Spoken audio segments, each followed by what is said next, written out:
Գյորջյան Կասկադ 60 ամիս փուլային վճարում բազմաթիվ առավելություններ։ Մենք նշել ենք, որ 2025 թվականի պետական բյուջեի ընդհանուր ծախսերը հնայի նկատմամբ կավելանա շուրջ 2% կետով, կազմելով 31.2%։ Ընդհանուր ծախսերում ընթացիկ ծախսերը հնայի նկատմամբ կավելանան 0.9% կետով, իսկ կապիտալ ծախսերը 1.3% կետով։ Հիմա ծախսերի ծավալը նախորդ տարվա համեմատ կաճի 16.2%-ով։ Հիմա ինձ ինչն է հետաքրքրում, այս 31.2%-ը, որ մենք ունենք, այսինքն մեր ընդհանուր հնայի եւ մեր ծախսերը, որ նախատեսել ենք բյուջեով, փոխհարաբերությունը կազմում է 31.2%։ Ինձ հետաքրքիր է մեզ համեմատական երկրների հետ, Վրաստանի հետ, ասենք, մյուս համեմատական երկրների հետ, այս տոկոսայինը 31.2%-ը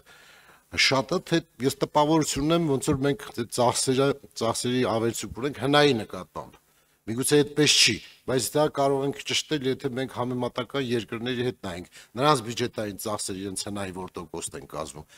Ձեր կարծիքը, ուղղակի, եթե պարզ է, որ տվյալ այս պահին ձեր ձեռքի տակ չի,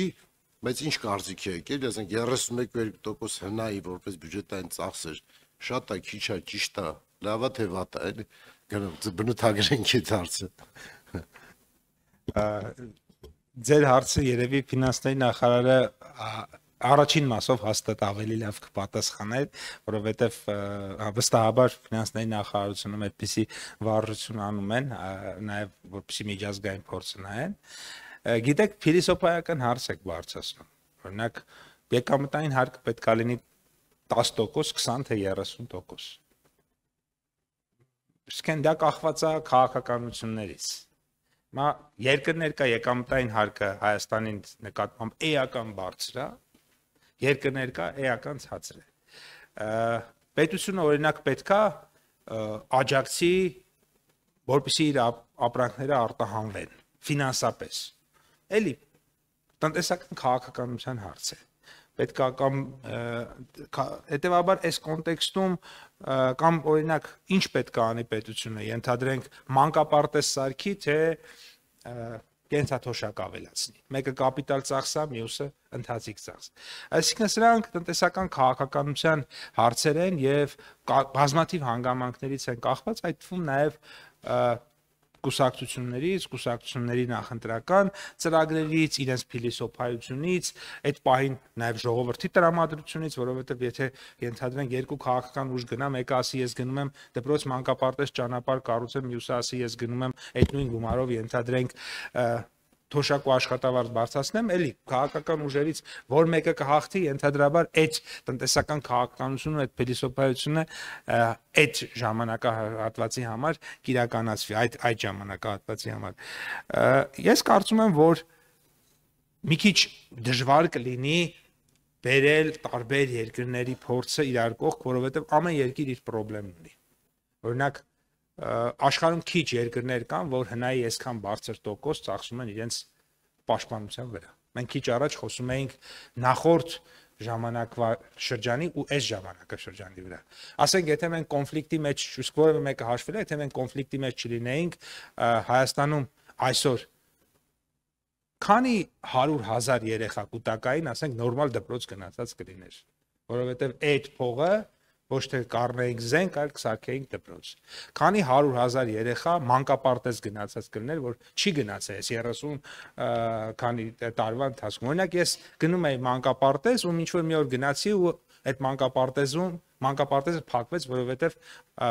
Ղարաբաղից փախստականներ էին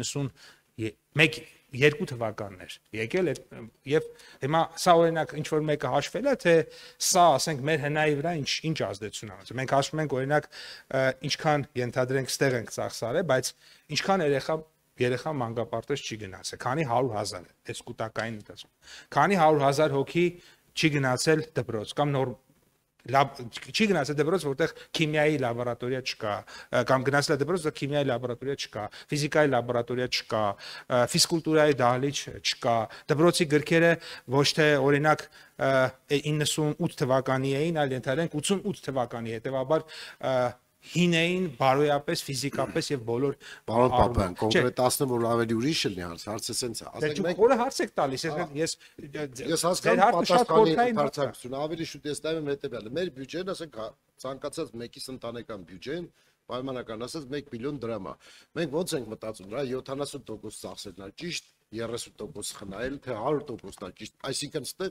տնտեսագիտական վերլուծության խնդիր կա։ Ես չեմ ասում անալոգ երկրների։ Այսինքն մենք Վրաստանի հետ կարանք համեմատել, օրինակ իրաց ծախսերը իրաց հնարավոր տոկոսն են կազմում։ Ինքը չկա բացարձակ ճշմարտություն, բայց մեր համար կարա դա ուղենշանելի, ասենք Միացյալ Նահանգների, Գերմանիայի, այն երկրների, որոնք ապացուցված այսօր ունեն շատ բարձր տնտեսական աճ եւ տնտեսության իրենց անցած ճանապարհը մեզ ուղենիշային կարող։ Մենք պետք է հասկանանք, այդ մարդիկ ոնց են արել, որ հասել են դրան։ Այս իմաստով որպես տնտեսագիտության ոսկե կանոն, ոնց ենք ասում 50%-ը չանցնենք բանի բյուջեի հետ կապված, որ հանգարց պարտքեր արտաքին պարտ բյուջեի հարաբերության մեջ խնդիր չառաջանա, ասում ենք 50%-ը չանցնենք, չէ՞։ Նույն կերպ ես մտածում եմ, որ ստեղ էլ կա մի կանոն, ոսկե կանոն, այսինքն մի թիվ, որը կամ 25-ն է, կամ 35 է, էլի։ Ես ուզում եմ սա հասկանանք, թե չէ, ես չեմ վերցնում էլի պատերազմների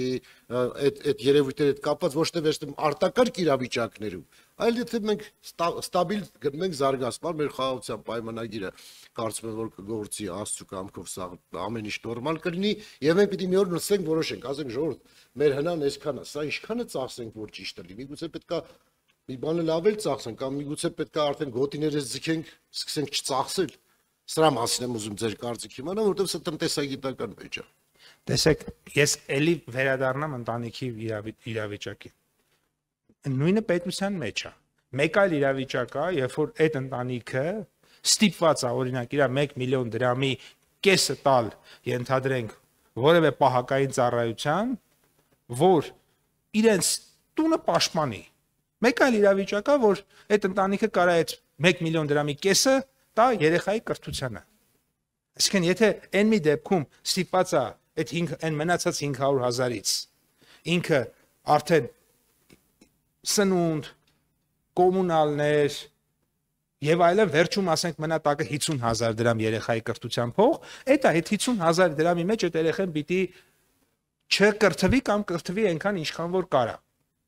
Բայց երբ որ այդ հանելուց հետո այդ 500,000-ը մնում է կամ այդ 500,000-ի մեծ մասը մնում է, արդեն այդ փողը կարա լինի ոչ թե 50,000, այլ 400,000։ Իսկ այդ 400,000 դրամի արդյունքում այսօր, այսինքն մեր երեխեքը այսօր ինչի են, երեկվա էլի գալիս ենք վարչապետի խոսակցությանը։ Ինչի են մեր երեխեքը դարձել հասուն մարդիկ, բայց աղքատ, որովհետև այդ երեխեքի կրթության վրա փող չի ծախսվել բավարար չափի։ Հիմա եթե այդ երեխայի կրթության վրա 50,000 դրամը մի տարում ծախսվե, այն կողքի երեխայի վրա 5 միլիոն դրամ, այն կողքի երեխան շատ ավելի հարուստ է լինելու։ Դա փաստ է։ Դա ոչ մեկ, այսինքն այդ բանը էլի ուրիշ տարբերակ չի կարող լինի։ Այդ եսիմ ինչ պետքա բոլոր կներեք այն 50,000 դրամ ստացած 50,000-ի կրթություն ստացած երեխայի կյանքում ինչպես պետք է բոլոր աստղերը տենց մի շարքով դասավորվեն, որ ինքը ունենա այդ հնարավորությունը։ Էսա մեր կորցած հնարավորությունը։ Հիմա այս իրավիճակային մասով ասեմ ձեզ, խաղաղության ամենամեծ օգուտներից մեկը հենց այդ պետքա լինի, որ մենք վերջապես կարողանանք մարդկային կապիտալի վրա բավարար քանակի եւ պատշաճ գումար ծախսենք։ Որովհետեւ հիմա առողջապահության ապահովագրությունն ենք, չէ՞, 26 թվականից մտնելու է։ Ես վախենում եմ, թե մենք ինչ պատկեր կարանք պարզենք, որովհետեւ եթե մարդը 40 տարի չի գնացել բժշկի, առաջի անգամ գնա բժշկի եւ ինչ ահասարսուր պատկեր մենք կարանք ունենանք, սա խնդրեմ է։ Սա խնդրեմ է, բայց միտի ինչ որ մի օր այդ գիծը քաշենք ու ասենք, չէ, մենք մեր երեխաների, մեր հասուն մարդկանց, մեր ծերերի առողջության, կրթության եւ այլ այս ամեն ինչի վրա պիտի փող ծախսենք, որովհետեւ հարստանալու համար պետքա եւ զարգանալու համար պետքա լինի կրթություն եւ պետքա մարդը լինի առողջ։ Այստեղ այս առումով մեր համար երկարաժամկետում մեծ հեռանկարներ է բացվում։